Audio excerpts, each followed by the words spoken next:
Nah, di Islam, saya ulang lagi di Islam, dengan tanda kutip kesalahan-kesalahan kecil gini ku zaman Nabi, sahabatnya Nabi, iku kabeh iku dadi berkah. Makanya nggak ada ilmu sebarokah kayak zaman Nabi. Wong goblok wae dadi berkah. Sampai Nabi ngendikan aksaru ahlil jannah al-bulu, akeh-akeh penduduk swarga iku wong goblok. Mergo wong goblok iku piye? Apa dimangkeli iku ya gaweane pangeran. Nabi itu pernah disomasi wong goblok. Itu ya piye? Nabi kan cerita kiamat tuh gini. Yang kemarin nggak jadi itu. Kiamat di Indonesia kan berapa kali ya? 999 terus 2000 berapa? 12 terus Jumat apa kan sering mau ada kiamat itu. Saya sering ditanya tamu, Gus, entah ini kiamat yang putih, entah ini barang aku, aneh-aneh. Karuan layak alamuha illahu bakas.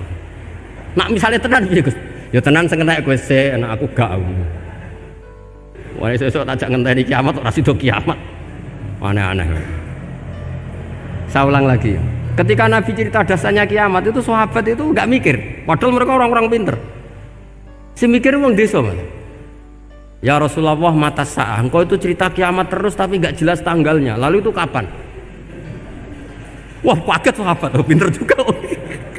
Kalau cerita itu ada tanggalnya dong. Ini kan cerita terus tapi nggak jelas tanggalnya. Apa diamuk wong desa? Ora diamuk mangkelno. Nabi meneruskan tentang ahwalil kiamah, masih nerangkan ahwalil kiamah. Dibaleni lagi. Ya Rasulullah mata sa'ah. Lalu kiamat itu kapan? Ini kalau ijazai jadi bodoh tapi untuk ridhanya Allah Ta'ala pun. Kalau lah kadang jadi pinter gue nyesal. Ribet. Kongkonan kongkon Pak Najib barang ini akhirnya gara-gara pinter. Padahal kok ya wong bodoh lah mlebu swarga, ribet kan? Direwangi dadi wong alim, sebelum kok wong bodone ya melok mlebu swarga. Wong gelombang kedua itu pengumumannya siapa pencinta Nabi, pencinta wong alim masuk swarga. Yang pertama seleksinya agak ketat, yang kedua itu ya muhibbin mun cukup. Jadi sebenarnya swarga ya ketemu wong ra jelas-jelas nih. Wah repot ya. Akhirnya ketika Nabi gak jawab, sahabat itu banyak yang analisis kariha maqala, lam yasma, ada yang bilang lam yasma, memang Nabi tidak dengar.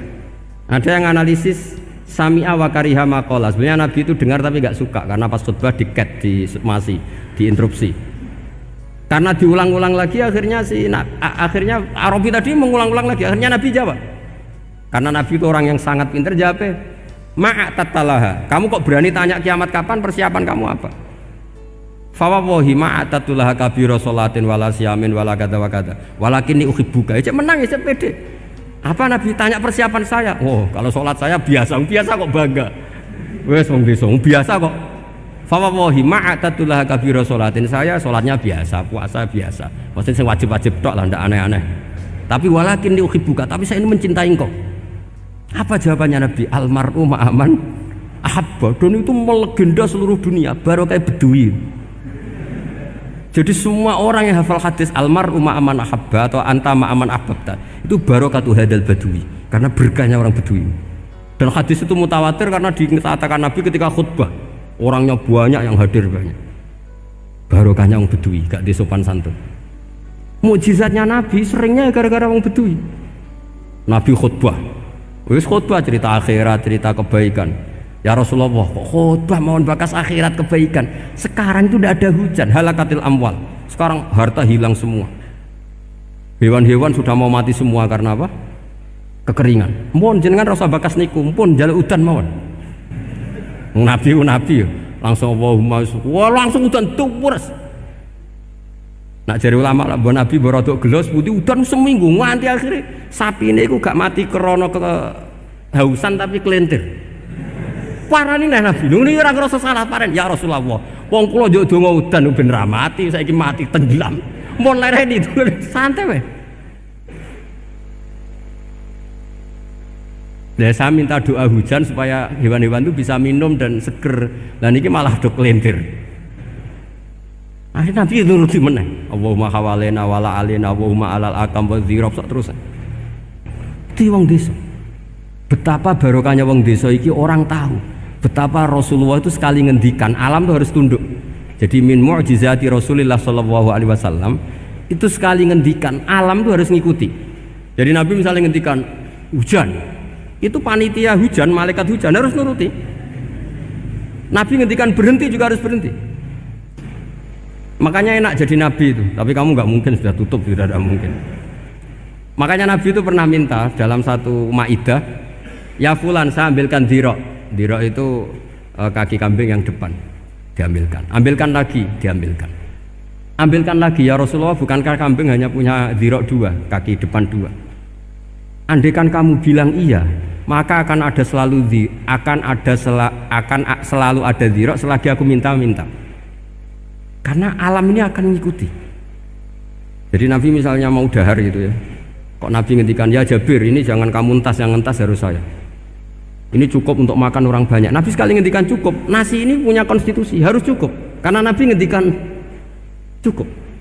Itu hebatnya Nabi. Beliau punya spesial. Alam ini harus nurut sama beliau. Makanya disebut wadhabu wal ghazala yasyadani laka birrisalah. Semuanya itu harus tunduk.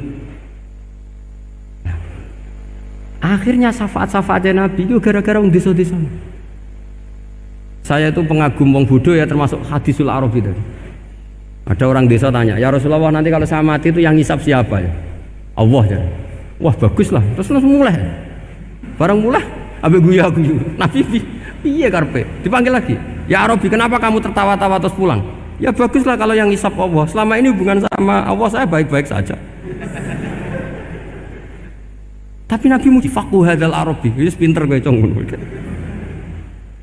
Terus pernah lagi ada orang Bedui tanya, hal yadhakur rabbu ya Rasulullah, apakah Tuhan itu pernah senyum, pernah tertawa? Naam, kata Nabi, ya pernah. Lan na'dima min rabbin yadhaku khairan. Kalau Tuhan pernah senyum, pernah tertawa, wah orang kalau pernah tertawa itu pasti baik. Ya baguslah, enggak apa-apa. Jadi makanya ini unik ya, Islam itu agama yang unik, agama yang berkah, yang alimnya ya ketulungan, yang bodoh juga ketulungan. Karena memang agama ini untuk semua, lil alamin, untuk semua.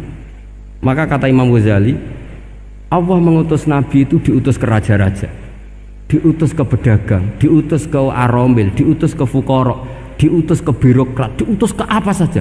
Ila jami'i sunufin nas, ila jami'i asnafin nas.